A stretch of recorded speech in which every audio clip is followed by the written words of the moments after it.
Alright, today's video is about the manipulated world of Rotten Tomatoes, which has been thrust into the spotlight as a result of excellent reporting by Lane Brown and Luke Winkie over at Vulture. But outside of that jumping off point, I want to discuss how the reality of critic and audience review outlets has changed over time to a point where it now seems like the sum total of their purpose is to protect and reinforce the profit margins or critical impressions of major box office productions. Here's the kicker. That phenomenon is largely understood to be true on a gut level, at least for dedicated fans in specific individual communities, and has been for a long time. But on a macro scale, the world of online reviews has become subject to the centralized manipulations of a select few companies in a way that's probably best compared to an iceberg. What you see on the surface is really just a tiny fraction of the overall mass. To begin, let's examine what exactly was discovered and reported by Vulture before branching out and providing broader commentary. The story is rather straightforward. According to Internal Communications, a company going by the name of Bunker 15 has worked tirelessly over the past 5 or so years to influence and manipulate Rotten Tomato critic scores by selectively targeting qualified critic reviewers and pushing them towards a system where they will be paid in order to bolster the score of their review for a given film, or they will quarantine their negative opinions to a specific location where Rotten Tomatoes will not index that score. Think of it this way. Rotten Tomatoes has been designed so that a few thousand reviewers alone are the approved sample to draw from.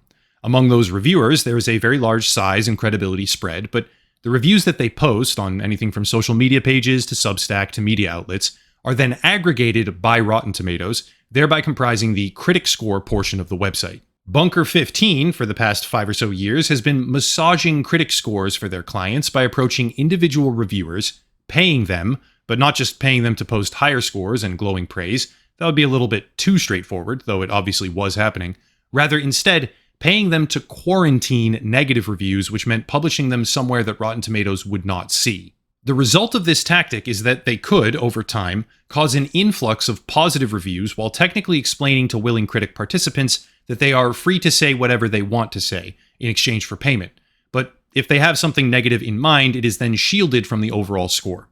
In essence, a thinly veiled method of outright score manipulation to the point where Bunker 15 could noticeably and consistently improve critical metrics on Rotten Tomatoes for their clients. That's pretty bad, but it's also a symptom of a much wider problem known as access journalism. See, the entire film critic industry is designed to allow manipulation, and Rotten Tomatoes is just a single pillar of that construct. Get this, Rotten Tomatoes initially began during 1998 as an aggregate site for critic reviews, obviously, and was basically a side project for a couple of students at UC Berkeley. In 2004, it was acquired by IGN Entertainment. 1 year later, IGN itself was purchased by Fox Interactive Media, and in 2010, the website known as Rotten Tomatoes got sold off to a company called Flixster. Already changing hands quite often, the journey was far from over because in 2011, Rotten Tomatoes got sold again, this time to Warner Brothers, and in 2016, both Rotten Tomatoes and its immediate parent company, Flixster at the time, got sold to a company called Fandango Media, operating underneath Comcast. Important to note here, Warner Brothers maintained a sizable position in Rotten Tomatoes, as well as Fandango through and after the acquisition deal. Almost done. I know the corporate tree of life here is just really tedious. Comcast owns NBC Universal, which owns Universal Pictures, as well as Focus Features, which are responsible for thousands of blockbuster films across decades. On the other side, with minority stake but still heavily invested, there's Warner Brothers Discovery, also responsible for thousands and thousands of box office films as far back as the early 1900s. Universal Pictures and Warner Brothers are both considered to be part of what's called the Big Five, which are some of the largest diversified media conglomerates in the entire world, and both of them together own the website where critics review their own productions. Obviously, that's a conflict of interest, but it gets worse. See, these two Big Five media companies also own Fandango, which is the parent company entertainment ticketing website where Rotten Tomatoes, ever since 2019, collects their audience review scores. The thing about Fandango is that they heavily emphasize ticket pre-sale and prioritize advance purchasing, while simultaneously owning the website where critics will then discuss the films, meaning that the entire vertical is controlled by the same financially motivated companies. Put it this way, if you trace the lineage of a movie all the way back to the publicly traded holding company with an actual stock market ticker price attached to it, every single aspect of its production, reception, and distribution is connected to each other. Really fast example, and then I'll move on. Fast and Furious, dopey action franchise, obviously kind of fun to watch, whatever, owned and produced by Universal. That means, in no uncertain terms, that the company producing the film itself also owns the place where you buy the tickets, the specific place you must buy the tickets, actually, in order to have your review score even counted, and the website where those scores are displayed and discussed. I don't think there could be a larger conflict of interest if you tried to have one, because they did try. That's the entire point. Here's a segment from the original article on Vulture, which aptly summarizes the problem. According to Paul Schrader, world-famous Hollywood screenwriter, quote, "The studios didn't invent Rotten Tomatoes, and most of them don't like it, but the system is broken. Audiences are dumber. Normal people don't go through reviews like they used to. Rotten Tomatoes is something the studios can game, so they do." End quote. Media conglomerates own the entire infrastructure under a single banner, and as a result, the concept of access journalism festers and grows into a septic infection. In 2018, posted by Data Racer on Twitter, I'll link to their profile down below, film director Kyle Newman had this to say about Star Wars: The Last Jedi, a film known to be one of the most polarizing releases in years. You look at Last Jedi, I honestly don't know anybody out here, maybe 2 people in my life, and hundreds of people I've talked to that like the movie. All the filmmakers I know that won't talk about it publicly. All the people I know internally, there's all these people that won't, even journalists that gave it positive reviews are like, I do that because I need to maintain my access. Like, privately, there's a lot of people that really don't like that film. The thing about it too, though. So you're saying the ones who gave it good reviews really are phony reviews? But the other thing too is just the fact that, 100%, like, it should be. I can't name them, but yes. No, well, of course, yes. That's a very pointed statement, but looking just even a tiny bit closer, it makes qualitative sense.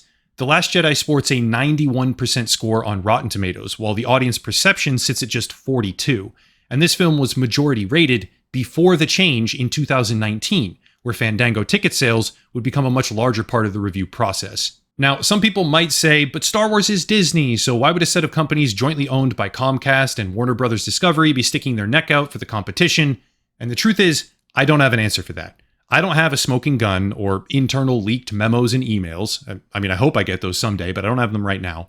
But I can tell you that the president of Fandango, the parent company of Rotten Tomatoes, who's been president since 2012, previously held 3 separate executive positions at Disney. Again, I can't point to these connections with absolute proof of manipulation right now because I don't have the documents or the black and white cold hard evidence.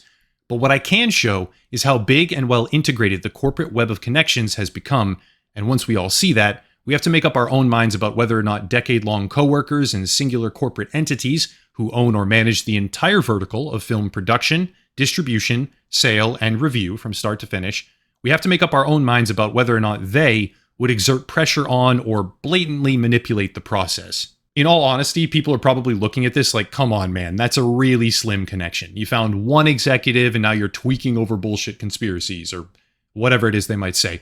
And that's fine, okay? I get it. So here's Vice President CRM and Digital at Fandango from 2017 to 2019, which is when The Last Jedi came out.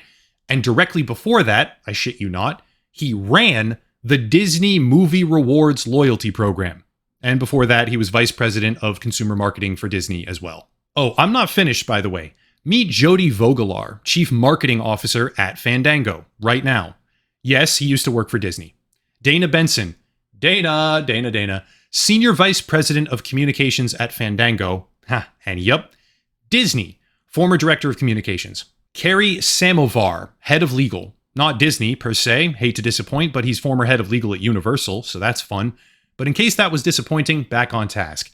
Alejandra Brizuela, I think is how you say that. VP of Product Management, former marketing manager, Walt Disney Entertainment Company. Because it does not end.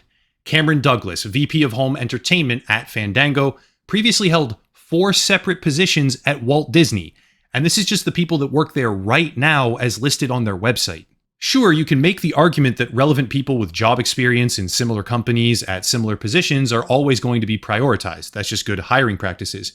But the sheer amount of overlap between Walt Disney and Fandango boggles the mind and goes far beyond the standard overlap at any other company shared by the executive roster, going back as far as I could in the Internet archives. It might seem like I'm reaching now, but do keep in mind that companies like Sony Pictures were caught red-handed as far back as 20 years ago for faking movie reviews, and having their employees pose as moviegoers for advertisements. Yeah, the medium changed a lot, the internet came around, etc., and platforms evolved, of course, but the companies are much bigger now. The type of manipulation may be different, but it did not disappear. Bottom line, Vulture has now examined a company called Bunker 15, which was paying reviewers and polluting the process of genuine reviews by suppressing the negative and incentivizing the positive, but it's a virtually non-kept industry secret that the entire structure itself is subject to malign influence. Top to bottom, the same people who control two of the companies that make most of the products are the same people who control the sale of tickets, requiring that you buy the tickets from a store that they control in order to have a voice, and you only get that voice if they allow you to have it on the website that they also own for critics to discuss the products that they make. Also, the whole thing is managed by people who previously worked at Disney, making it so that 3 out of 5 major top 5 media conglomerates are in unilateral control of how their own products are received. The words conflict of interest and access journalism don't even begin to describe the problem here. Anyway, that's it. If you want to support, please check out the links down below. Most importantly, locals and Patreon, or channel memberships, of course. Also, a cybersecurity product affiliate list, and more. There's a lot of stuff down below. Please check it out if you're interested. But I'll cut it there and stop rambling. As always, thank you all for watching. Let me know your thoughts down below in the comment section, and have a nice night.